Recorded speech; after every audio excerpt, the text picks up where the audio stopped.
Terdengar, Ibu. Oke. Baik, boleh kita mulai saja.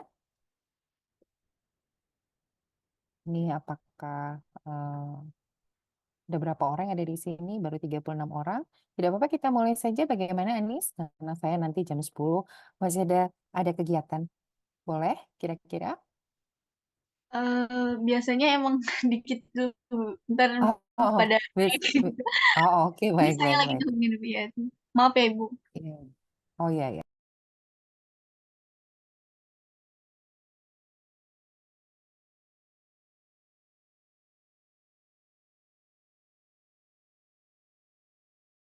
Ya, ya baik. Selamat pagi adik-adik semuanya ya. Semoga hari ini kabarnya baik dan masih semangat untuk mengikuti pengayaan UKOM dari saya mungkin yang terakhir ya. Karena yang lainnya sudah selesai di tanggal 25 begitu Anis? Sebenarnya ada satu dosen lagi sih. Oh, Masih oh utang. masih ada. Masih ada utang ya. Iya. Mata kuliah apa? Khususan apa? Anak Ibu, Bu Ana. Oh, Bu Kan Ana. kemarin waktu itu sedang berduka ya. Jadi Hmm, di reschedule. oke, baik, baik. Ya, saya akan share ya. Sebentar.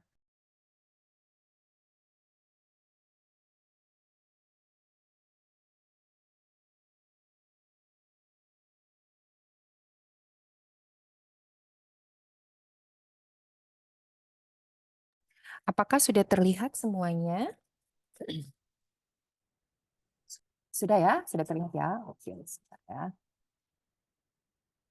Oke, kita mulai saja.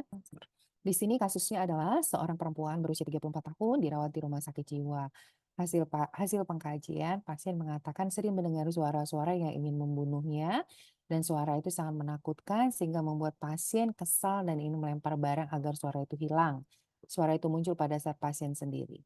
Nah, kira-kira nih dari data ini ya, apakah masalah keperawatan utama yang adik-adik boleh simpulkan di sini? Ingat ya dari pengayaan yang sebelumnya, fokus kita untuk menentukan masalah keperawatan utama adalah dari hasil pengkajian yang dilakukan here and now, ya. Jadi kalau di sini, tidak disampaikan sebenarnya, apa alasan dia masuk tidak disampaikan. Hanya disampaikan bahwa dia seorang wanita dan dirawat di RSC, kan dan seterusnya. Masalah keperawatan utama ya, digarisbawahi masalah keperawatan utamanya kira-kira apa yang paling tepat? Halusinasi pendengaran. Halusinasi, Halusinasi. Bu. Ya, halusinasi ya, bukan RPK atau PK ya, atau resiko mencederai diri sendiri, bukan. Jadi yang paling tepat di sini yang menjadi masalah keperawatan utamanya adalah halusinasi ya. RPK bisa saja, tetapi kalau ditanyakan masalah keperawatan utama, maka jawabnya adalah halusinasi. Gitu ya. Oke, sepakat ya untuk ini. Nah, kemudian kita masuk di soal nomor 99. Nah, kembali lagi ini sepertinya hampir sama dengan model yang kemarin ya. Ini eh, berkaitan dengan kehilangan. Nah, di sini adik-adik ketika membaca ini pasti sudah terpikir ya ini proses kehilangan yang akan dibahas. Nah, jadi kita pahami bahwa dalam kehilangan itu ada 5 tahapan atau 5 fase ya. Dari denial, anger, bargaining, depression, dan acceptance. Nah, kita masuk ke kasus ini. Seorang perempuan berusia 30 tahun dirawat di ruang bedah dengan kanker payudara stadium 3 dan sedang menjalani kemoterapi. Hasil pengajian, pasien mengatakan, kalau saja sejak awal saya sudah memeriksa diri, maka tidak akan seperti ini.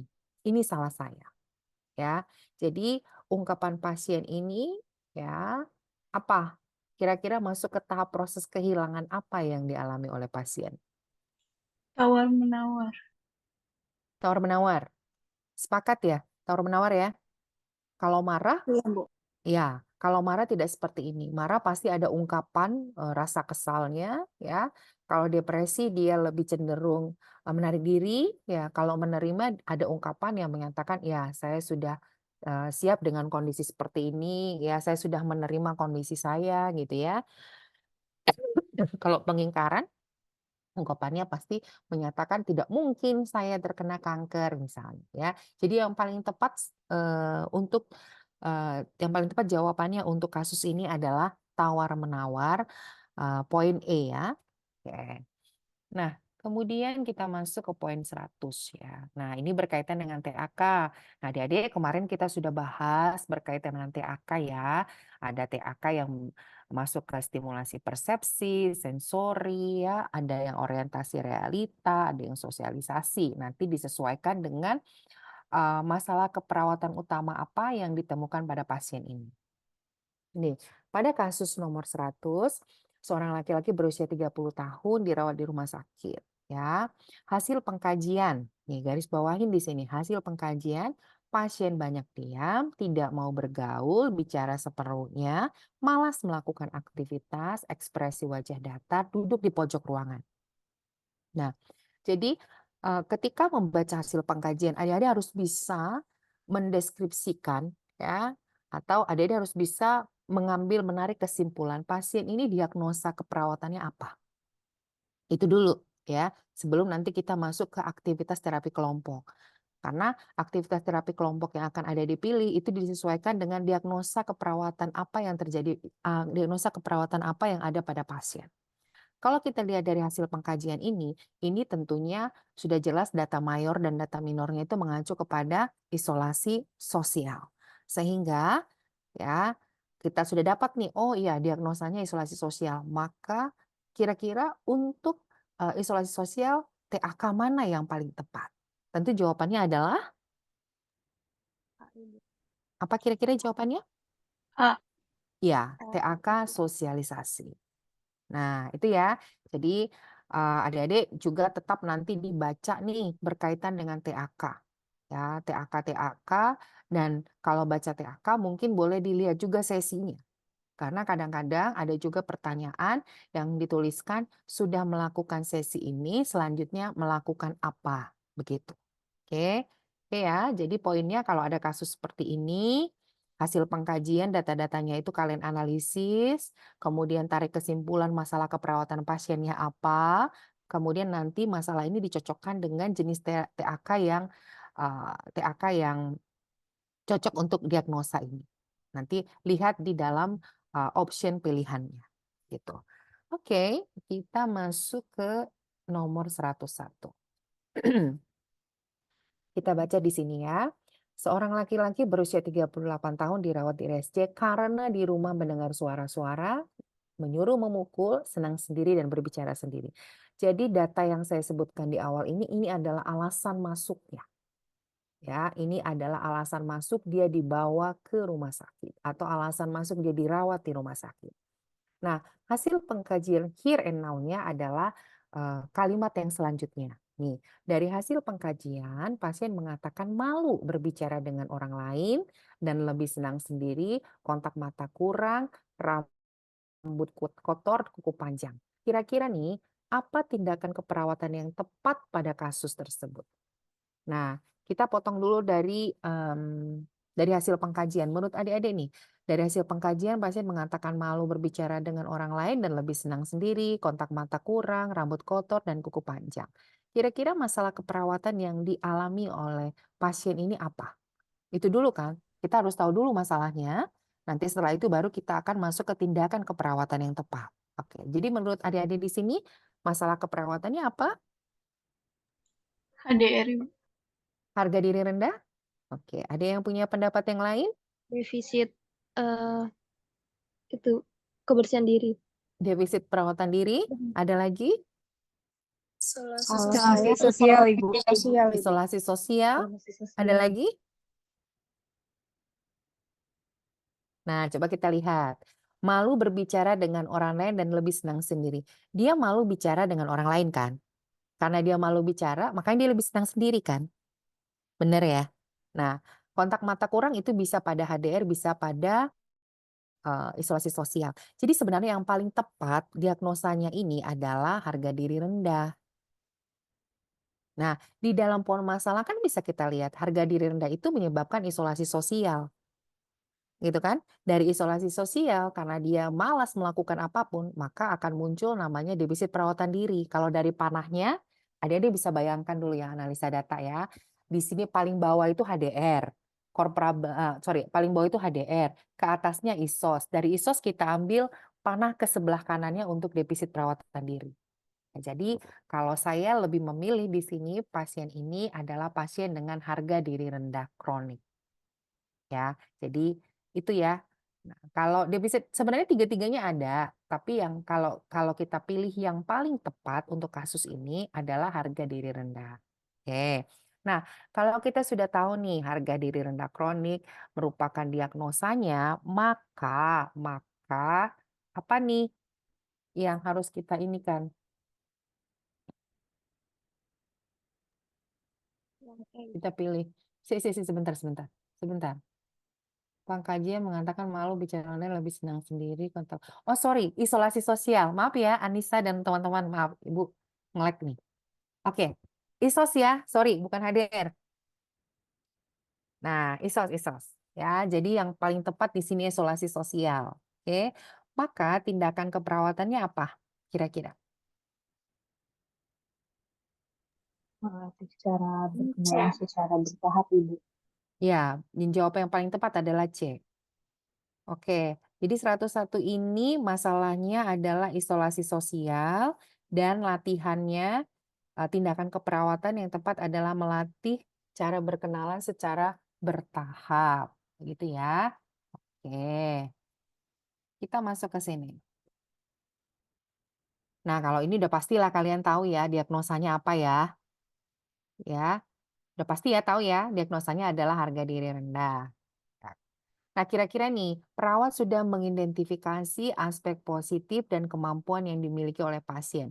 Berarti kalau kita lihat di kasus ini, perawat sedang melakukan SP1 sebenarnya. Betul ya? SP1. Nah, adik-adik lihat nih, apa isi SP1? Ya kan? Nah, perawat sudah mengidentifikasikan aspek positif dan kemampuan yang dimiliki. Ya, berarti setelah itu tindakannya apa? Coba diingat-ingat, SP1 isinya apa sih? Kan gitu ya. Yang pertama isinya tentu tadi identifikasi aspek positif dan kemampuan yang dimiliki. Kemudian yang kedua adalah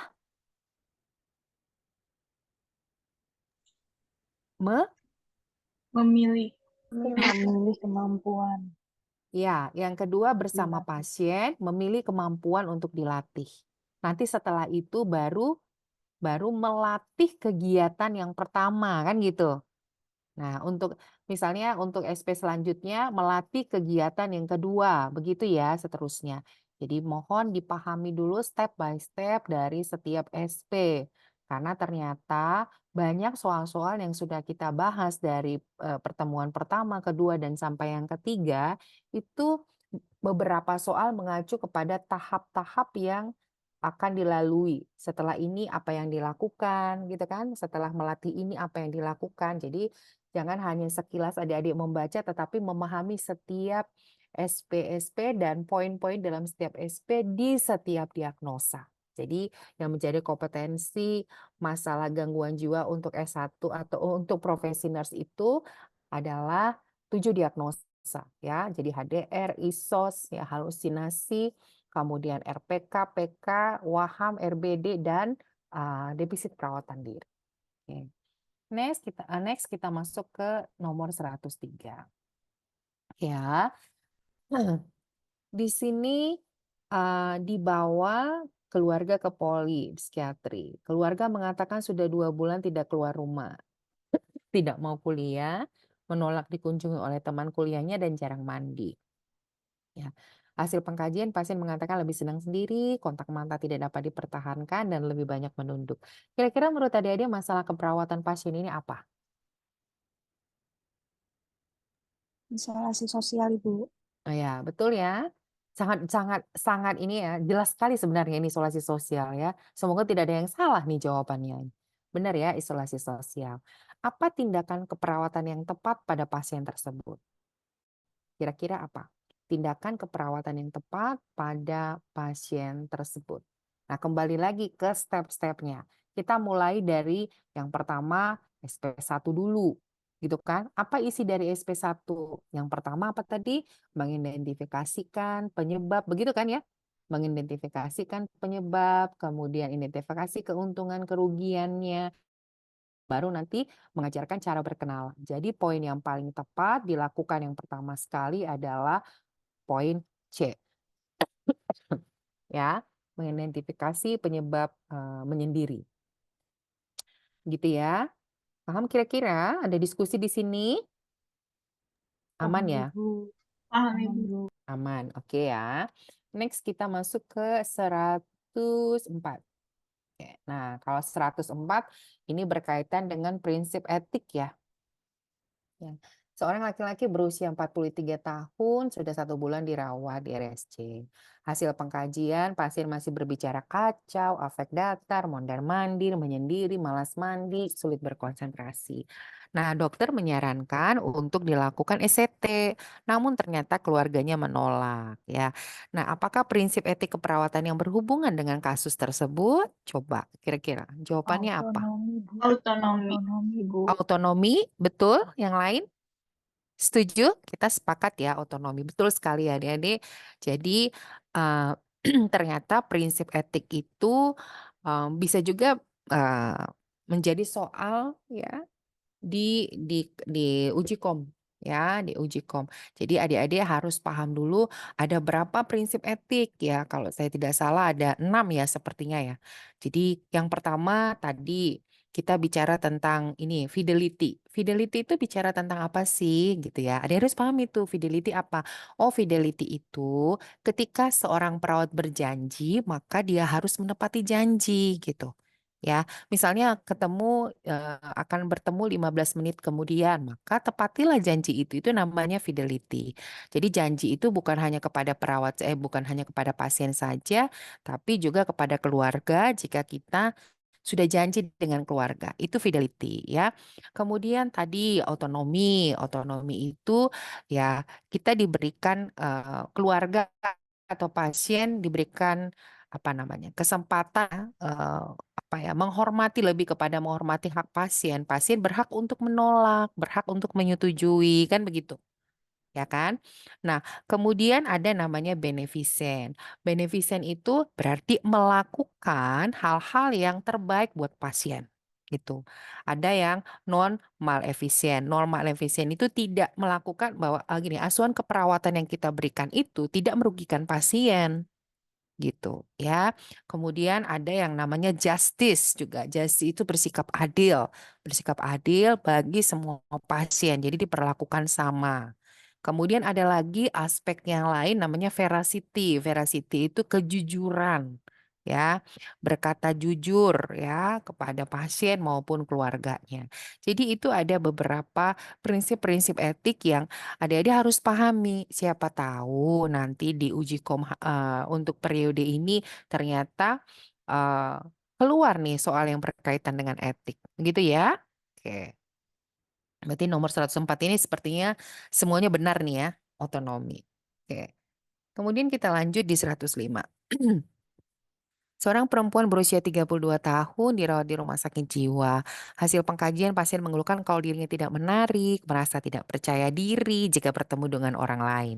Nah, dari data ini aja sebenarnya kita sudah terpikir nih ya, ini HDR nih, gitu ya. Karena apa? Karena ada perkataan penilaian negatif terhadap diri, ya tidak percaya diri, kemudian ada mengeluh kalau dirinya tidak menarik. Nah, kemudian perawat telah melatih kemampuan yaitu menyapu ruangan. Ya, jadi dia sudah dilatih kemampuannya bagaimana komunikasi rencana tindak lanjut pada kasus tersebut. Nah, kalau pada kasus ini yang ditanya lebih kepada kalimat-kalimat yang muncul pada SP, strategi pelaksanaan khususnya pada komunikasi rencana tindak lanjut ya. Nah, adik-adik kira-kira yang mana yang paling tepat menurut adik-adik di sini? Optionnya yang mana? Yang D, Ibu. D. B atau D? D, Ibu, D. Oke, Dodol. benar ya. Dodol ya. Nah, Duma gitu ya, D ya. Jadi yang benar itu D. Bagaimana kalau Ibu latih lagi cara menyapu sendiri mau jam berapa? Itu berbicara tentang rencana tindak lanjut. Nah, kalau misalnya kita coba di poin A, coba Ibu jelaskan lagi tadi yang kita bicarakan tentang apa, kira-kira itu masuknya ke komponen mana? Evaluasi objektif. Salsa, komponen mana Salsa? Evaluasi objektif. Ya, evaluasi objektif di fase atau di tahap terminasi ya. Nah, kalau yang B, bagaimana perasaan Ibu setelah kita latihan? Kira-kira itu masuk kemana? Fase terminasi, evaluasi subjektif. Betul ya. Coba Ibu sebutkan lagi kemampuan apa saja yang dimiliki Ibu. Kira-kira itu masuk kemana? Ayo, kira-kira masuk kemana?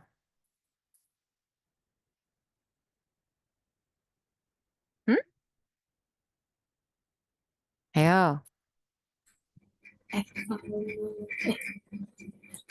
di mana Salsa? Menurut Salsa di mana? Nggak apa-apa, nggak apa-apa. Yang penting berpendapat aja. Oh, evaluasi objektif. Coba Ibu sebutkan lagi kemampuan apa saja yang dimiliki Ibu. Nah, ini bisa masuk di fase kerja sebenarnya. Ya kan? Nah, kemudian saya harap Ibu tidak lupa tentang apa yang sudah kita bicarakan hari ini. Kira-kira masuk di itu di fase terminasi. Bisa di setelah kontrak yang akan datang atau misalnya bisa dimasukkan di rencana tindak lanjut itu juga bisa. Gitu ya. Jadi karena untuk poin E itu tidak terlalu spesifik. Oke, ya. Kita next lanjut ke 106 ya. Seorang laki-laki berusia 35 tahun dirawat di RSC dengan alasan marah-marah tanpa sebab bicara sendiri. Hasil pengkajian, pasien sudah pernah dirawat 3 kali dengan masalah yang sama. Ya, jadi sudah pernah dirawat dengan masalah yang sama yaitu malas minum obat. Kenapa? Karena menurut pasien itu obat tidak membuatnya sembuh. Ya, apakah yang harus dilakukan perawat untuk mengatasi masalah tersebut? Oke, yang pertama kita baca kasusnya berarti eh, kecenderungan diagnosanya adalah halusinasi. Nah, pasien sudah pernah dirawat, malas minum obat karena menurut pasien obat tidak membuatnya sembuh. Berarti ini persepsi yang salah dari pasien, maka yang perlu kita lakukan adalah ada yang berkaitan dengan obatnya adalah memberikan edukasi berkaitan dengan obat. Nah, oke, kira-kira nih dari pilihan ini, kira-kira yang mana dulu yang akan kita kerjakan? Yang A, Ibu. Oke, menjelaskan fungsi minum obat, betul ya? Jadi kalau mendiskusikan dengan keluarga fungsi minum obat berarti ini SP keluarga. Kolaborasi dengan dokter untuk pemberian terapi injeksi itu tidak bagian dari ini gitu ya. Nah, jadi yang paling tepat jawabannya adalah menjelaskan fungsi minum obat. Oke. Ini saya rasa saya udah lihat rata-rata benar semua kalian di poin 106 ya. Oke. Kita masuk 107. Oke. Seorang laki-laki usia 40 tahun dirawat di rumah sakit jiwa dengan alasan marah-marah tanpa sebab memecahkan kaca. Oke. Hasil pengkajian, pasien mengatakan sudah latihan mengontrol marah dengan tarik nafas dalam, pukul bantal, patuh minum obat. Jadi 3 latihan untuk mengontrol emosi sudah dilakukan. Maka selanjutnya apa tindakan yang akan dilakukan? Ya, berarti kalian harus sudah paham nih ada di SP untuk RPK itu ada berapa? Ada 5. Tarik nafas dalam, pukul kasur bantal, minum obat. Kemudian apa? Verbal. Asep. Verbal, ya betul verbal dan spiritual. Berarti jawabannya adalah poin nomor option yang mana? Iya, E ya. Jadi melatih pasien cara bicara yang benar untuk mengungkapkan marah. Nah, itu verbal itu. Ya. Oke. Next. Kita ke 108. Seorang laki-laki usia 49 tahun dirawat di RSJ sejak 3 hari yang lalu. Oke, hasil pengkajian, pasien mengatakan terganggu karena mendengar suara dentum kendaraan saat sedang sendiri. Pasien tampak menyendiri dan tidak memiliki teman. Oke. Perawat telah melatih pasien menghardik. Kalau perawat telah melatih pasien menghardik, berarti diagnosa keperawatannya itu kehalusinasi. Apakah tindakan keperawatan selanjutnya pada kasus tersebut? Nah, tadi perawat sudah melatih pasien menghardik. Diagnosanya pasti halusinasi, sudah dilakukan SP1. Maka yang harus muncul dalam pikiran kita, ada berapa SP untuk halusinasi? Ada 4. Ya, kita urutkan. Yang pertama apa? Yang pertama menghardik, yang kedua obat, yang ketiga kemudian bercakap-cakap, yang keempat kita dengan melakukan kegiatan yang biasa dilakukan di rumah. Itu yang ada dalam pikiran kita. Baru kita lihat nih di optionnya. Jadi apa tindakan keperawatan selanjutnya? Dia sudah dilakukan menghardik, berarti selanjutnya adalah poin D. Betul ya? Pendidikan kesehatan menggunakan penggunaan obat. Begitu. Jadi begitu nanti cara alur pikirnya adik-adik ya. Oke. Ke 109 ya. Seorang perempuan usia 46 tahun datang ke poliklinik rumah sakit jiwa. Hasil pengkajian, pasien mengatakan tidak memiliki kemampuan apapun ya dan merasa gagal sebagai istri karena tidak mampu membahagiakan suami dan anak-anak. Kita titik dulu di situ. Nah, kira-kira dari data ini ya, adik-adik pasti sudah bisa mengambil kesimpulan nih, pasien ini diagnosa keperawatannya adalah harga diri rendah. Kenapa? Karena tadi di dalam pengkajian kita menemukan respon negatif ya, penilaian diri negatif ya, tidak memiliki kemampuan, merasa gagal ya, karena tidak mampu membahagiakan suami dan anak-anak. Oke, sampai sini ya. Nah, setelah kita tahu bahwa ini diagnosanya adalah harga diri rendah, kita lihat pertanyaan apa yang ditanyakan. Oh, dia minta tindakan keperawatan yang tepat pada kasus. Berarti kita langsung ini cepat nih berpikirnya. Berarti tindakan pada pasien dengan HDR itu ada 2 sebenarnya SP-nya, SP1 dan SP2 ya. SP1 isinya apa? Yang tadi SP1 isinya lebih kepada sama-sama mendiskusikan kemampuan ya, hal positif yang dimiliki. Yang kedua, begitu seterusnya. Nah, kira-kira kalau berdasarkan optionnya, adik-adik, kita bagusnya memilih di option yang mana yang paling tepat? A kah, B kah, C, D, E? Saya D. D. Setuju ya? Sepakat dengan D? Hmm? Betul ya, D ya, berdiskusi tentang kemampuan dan aspek positif. Nanti setelah itu bersama-sama memilih ya, kemudian melatih begitu ya. Oke. Next, ya. Ini pasien seorang laki-laki usia 31 tahun masuk ke UGD RSJ diantar oleh istri dan tetangganya karena di rumah pasien mengamuk. Di rumah mengamuk. Pada saat sampai di UGD pun pasien mengamuk kan gitu ya. Pasien mengamuk, memukul, mengancam, berteriak-teriak. Wajah tampak merah dan rahang mengatup. Jadi di IGD diagnosanya PK. Ya, apa tindakan keperawatan yang tepat pada kasus ini? Menurut adik-adik? Yang A, Ibu. Saya Yang D. A. Ya, direstrain ya, direstrain dulu supaya dia tidak ngamuk. Karena dia sudah mengamuk, memukul, mengancam. Biasanya tindakan yang kita lakukan restrain dulu. Udah, kalau sudah di restrain ya, kemudian nanti ini akan kita kolaborasikan. Biasanya memang akan ada pemberian apa namanya obat-obatan ya, injeksi obat penenang ya, seperti yang kalian lihat mungkin di IGD ya, kan sudah ada beberapa 2 hari ya, mungkin pernah di IGD prakteknya. Nah, pada pasien yang ngamuk seperti itu kita restrain dulu ya, baru nanti diberikan obat. Karena kalau logikanya mau diberikan obat langsung kan bagaimana itu dia mengamuk, dia tidak akan bisa tenang ya. Jadi di restrain dulu, di restrain baru nanti dilanjutkan dengan tindakan yang selanjutnya ya.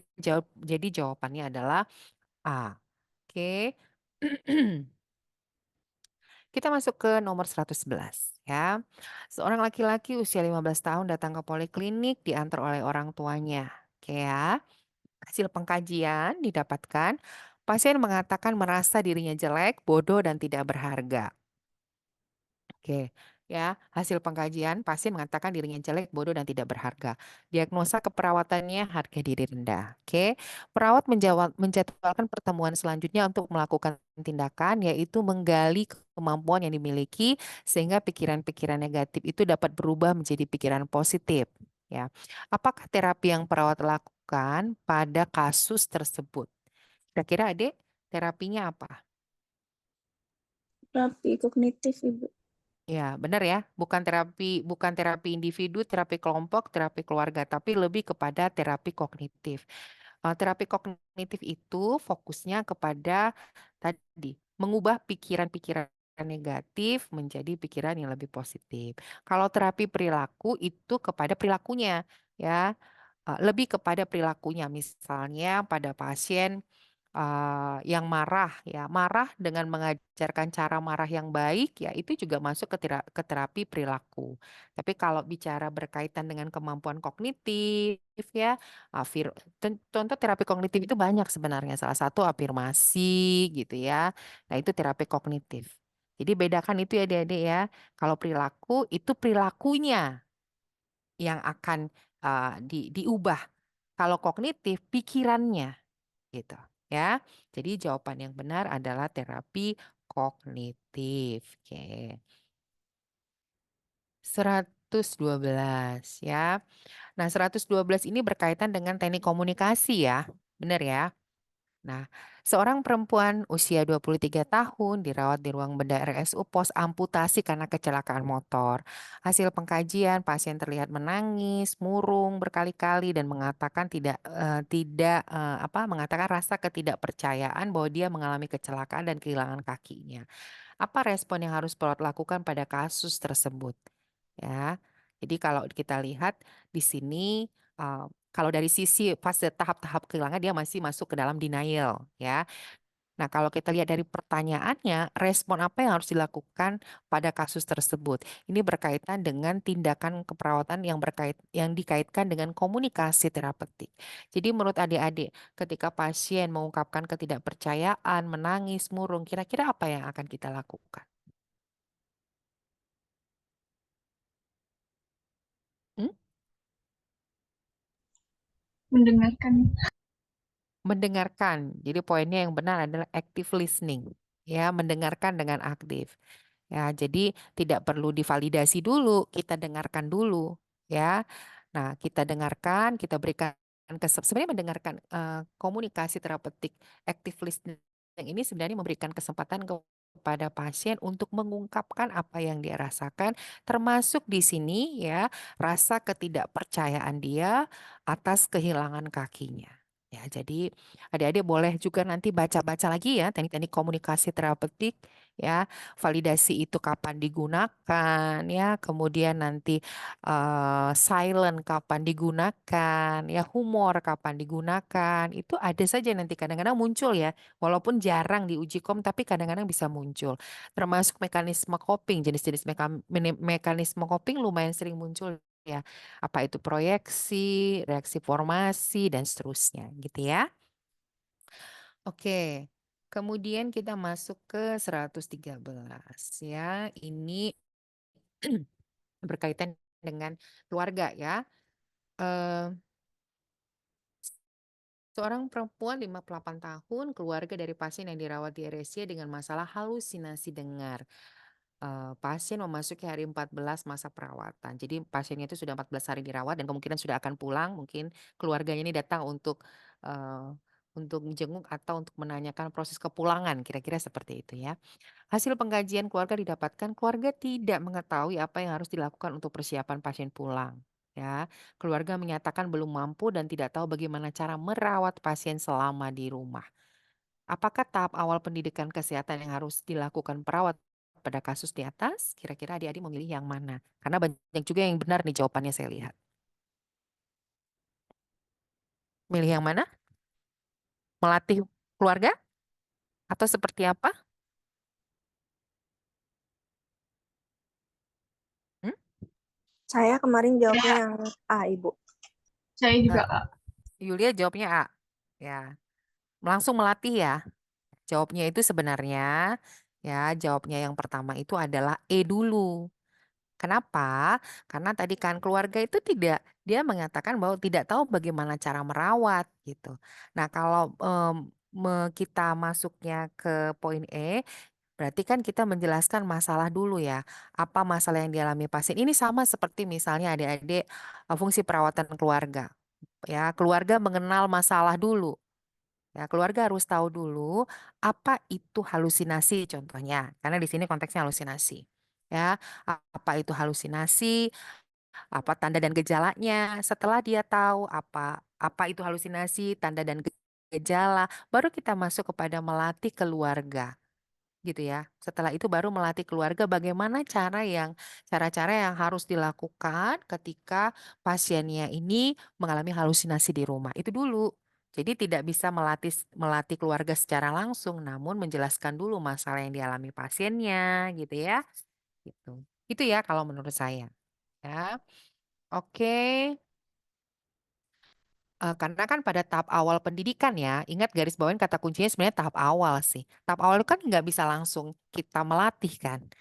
Tahap awal itu kita mengenalkan dulu gitu. Contoh misalnya tahap awal melakukan penyuntikan. Adik-adik kan nggak langsung diminta untuk nyuntik di lab kan ya. Tapi adik-adik kita sama-sama diskusi dulu cara suntik itu apa, ada berapa jenis suntikan, kemudian bagaimana caranya, kan gitu. Dikasih dulu pengetahuannya, bener kan? Nah setelah itu baru oke, baru kita masuk ke lab ya, kita latihan dulu yang ini. Sama seperti itu juga kasus ini. Kalau pendidikan awalnya ya, clue-nya di situ pada tahap awalnya itu ya lakukan dulu, menjelaskan masalahnya dulu, tanda dan gejalanya apa, kekambuhan itu muncul tandanya apa yang harus dilakukan dan seterusnya sampai nanti setelah kita berikan edukasi kognitifnya baru kita latih. Begini loh Bu caranya gitu. Gitu ya kira-kira clue-nya di tahap awalnya. Oke, kita lanjut ke 114 ya. Seorang laki-laki usia 38 tahun dirawat di RSJ dengan keluhan keluyuran di malam hari. Hasil pengkajian, pasien mendengar bisikan yang mengatakan dirinya bodoh dan tidak berguna. Dia takut dengan bisikan, dia berbicara menyendiri di sudut kamar. Oke, dari kasus ini maka ya diagnosa yang tepat adalah apa kira-kira? Halusinasi, Bu. Halusinasi, Bu. Betul ya, betul sekali halusinasi. Maka tindakan keperawatan yang tepat adalah Yang melatih menghardik. betul ya, melatih menghardik. Ini gampang sih sebenarnya. Ini soal pengecohnya sangat kalau di soal UKOM itu kan ada ya jawaban pengecoh atau data pengecoh ini sangat minimalis sekali. Jadi orang bisa kalau ini salah ini keterlaluan sih sebenarnya Maksud Dudung mah. Ya, karena ini pengecohnya sedikit. Kemudian kita masuk ke 115. Seorang laki-laki usia 45 tahun setelah menjalani rehabilitasi luka bakar, pasien mengeluh tidak bisa beraktivitas, tidak mampu menggerakkan tangan kirinya, merasa frustasi, menangis dan marah. Kira-kira ya apa tindakan keperawatan utama pada kasus tersebut adik-adik? Melatih bagian tubuh yang terganggu? Kira-kira? Ini kan kepada gangguan citra tubuh ya ini ya. Kalau kita lihat ya. Melatih bagian tubuh yang terganggu? Enggak ya. Terus melatih pikiran positif dan rasional kira-kira mencari makna hidup, relaksasi atau afirmasi? Menurut adik-adik yang mana? Kemarin saya B. B. Yang lain? Saya B juga, Bu. B. Kemudian yang lain? Saya D, Bu. Saya afirmasi Melatih positif. afirmasi. Saya juga afirmasi positif. Ya, oke. Yang paling tepat itu afirmasi positif. Ya, karena di sini afirmasi itu kan apa ya? Menguatkan ya. Kita melakukan afirmasi bahwa kondisi walaupun kondisinya ini tapi masih ada bagian tubuh yang masih bisa digerakkan. Jadi mengafirmasi gitu ya. Jadi jawab yang paling tepat D ya, bukan B. Kalau B itu harus ada data misalnya, datanya nih ya, pasien mengatakan, jadi ke kognitifnya. Kan di sini melatih pikiran positif. Jadi kalau mau poin B, berarti data-datanya itu harus ada data yang sangat kuat sekali menunjukkan bahwa ada penilaian negatif yang dia apa namanya, yang dia miliki gitu. Gitu ya. Jadi poin kan kadang-kadang adik-adik rancu kan antara B dengan E kan. Antara B dengan D kan. Nah, kalau melatih pikiran positif dan rasional berarti harus ada di data itu pikirannya muncul nih data berkait dengan pikiran negatif atau pikiran irasionalnya gitu. Kalau Di sini kan enggak ya. Dia lebih kepada merasa tidak nyaman aja dengan kondisi lukanya. Jadi yang paling tepat di sini adalah melatih afirmasi positif ya. Nah, ini 116 ya. Seorang laki-laki berusia 30 tahun masuk ke RSU dengan menjalani luka bakar 40% sejak 1 minggu yang lalu. Hasil pengkajian, wajah hitam, tampak tegang, menangis, mengatakan marah, merasa tidak adil terhadap kondisi. Nah, apa tindakan perawat terhadap respon pasien pada kasus tersebut? Ini kondisi pasiennya sedang apa sih? Kan gitu ya. Pasien ini sedang marah, gitu kan ya? Kita sepakat ya, pasien ini sedang marah ya. Nah, kalau kondisinya sedang marah ya, apa tindakan perawat yang tepat Saya saat ini? waktu itu B. B. B, oke, Anis B. Yang lain bagaimana? Sama B juga. Sama ya. Betul, jawaban yang paling tepat adalah B. Jadi ketika pasien marah, kita berikan waktu atau kesempatan untuk dia menyampaikan respon marah dia. Ya, di sini kan tadi dia merasa tidak adil, merasa tidak marah, merasa tidak adil terhadap kondisi. Maka yang paling tepat dari optionnya ini adalah poin B. Ya. Oke, kemudian 117 ya. 117 itu berkaitan dengan mekanisme pertahanan diri ya. Laki-laki usia 15 tidak pernah mendapatkan nilai ujian yang memuaskan di sekolah. Tapi tidak putus asa dia terhadap nilainya. Dia malah berlatih bulu tangkis dan akhirnya bisa juara kompetisi bulu tangkis tingkat provinsi. Jadi menurut adik-adik mekanisme copingnya apa nih? Mekanisme pertahanan egonya? Yang paling tepat apa? Yang pasti bukan proyeksi, ya kan? Regresi juga enggak. Identifikasi juga enggak. Jadi yang paling tepat adalah kompensasi. Displacement juga enggak. Nah, yang paling tepat adalah kompensasi. Dia tidak bagus di dalam satu ini, ya, dia kurang di sini, tetapi dia melakukan hal yang lain yang hasilnya jauh lebih baik. Itu kompensasi jadinya, mengkompensasi. Itu ya.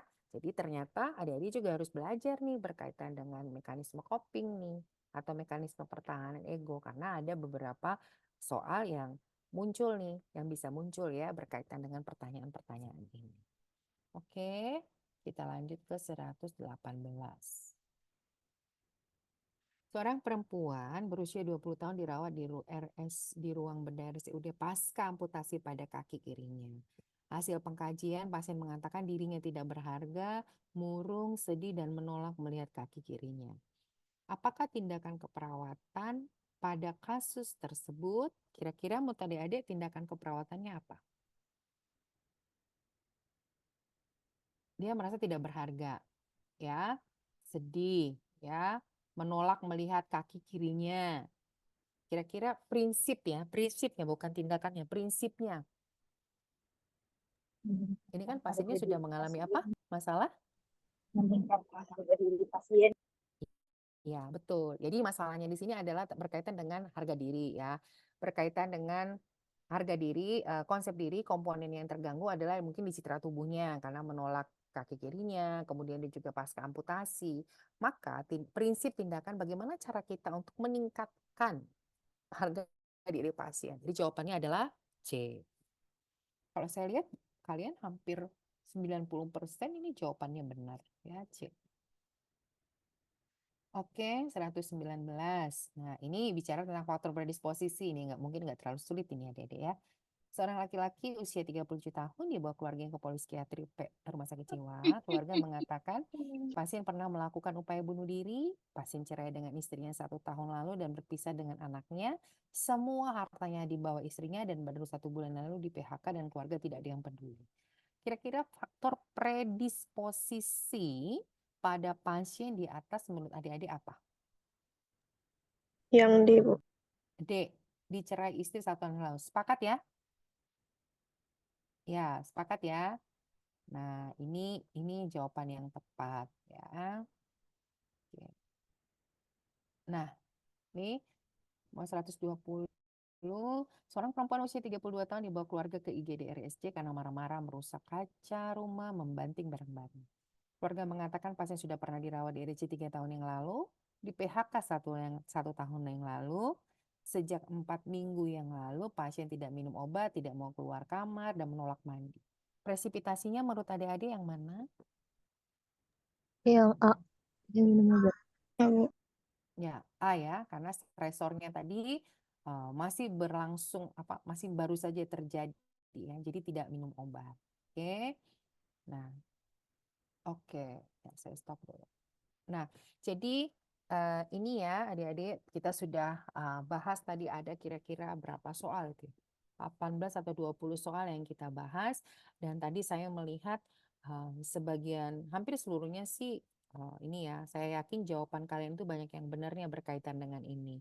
Nah, jadi sebagai penutupnya saya sampaikan lagi kepada adik-adik ketika kita membaca kasus ya baca dengan teliti ya, membaca soalnya baca dengan teliti dan lihat nih apa yang diminta dari soal tersebut. Kalau yang misalnya tadi diberikan data ya kemudian yang diminta tindakan, berarti kita harus mengambil kesimpulan dari data ini pasien ini diagnosanya apa gitu.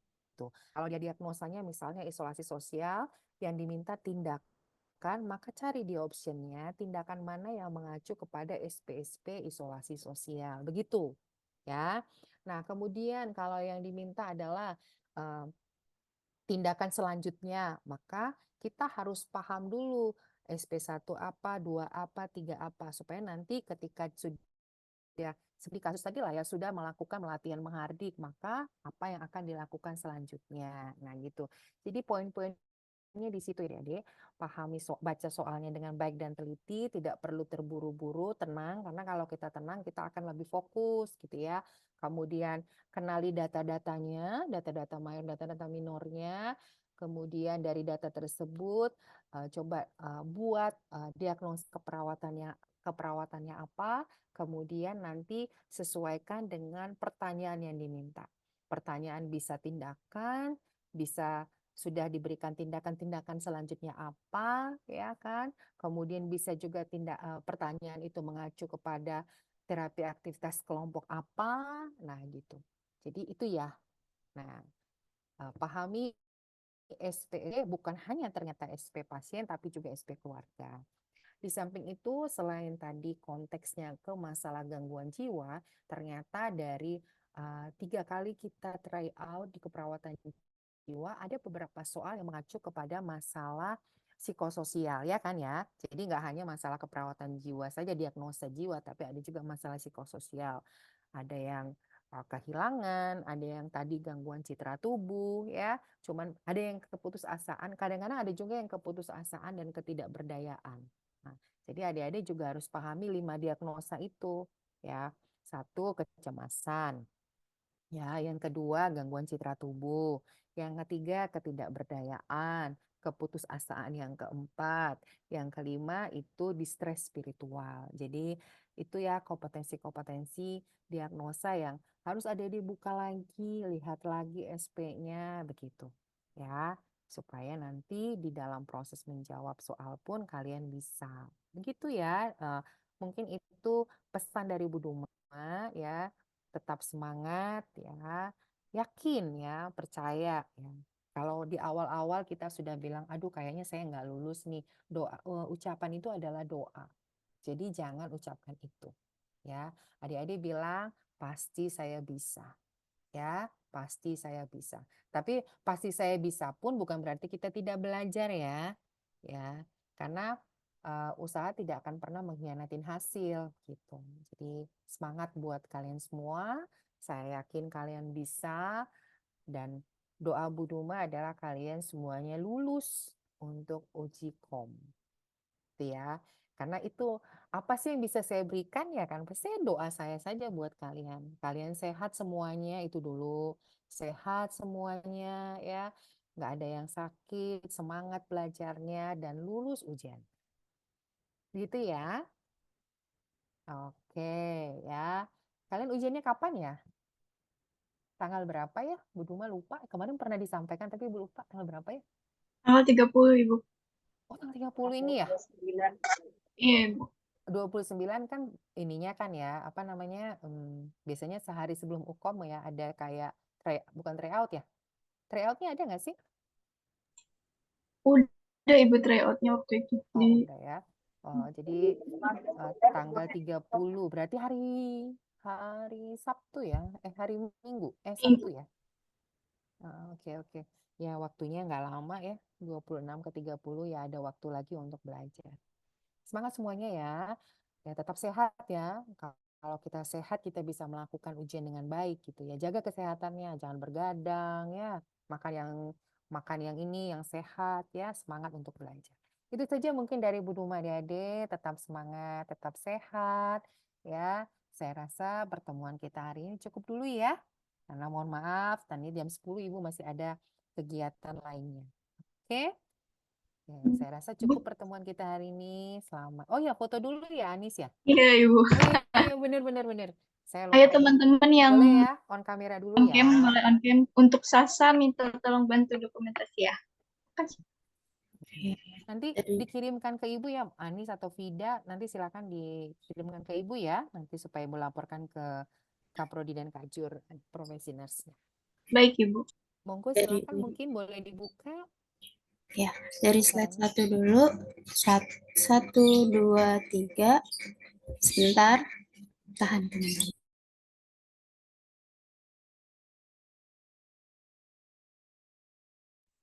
Slide kedua.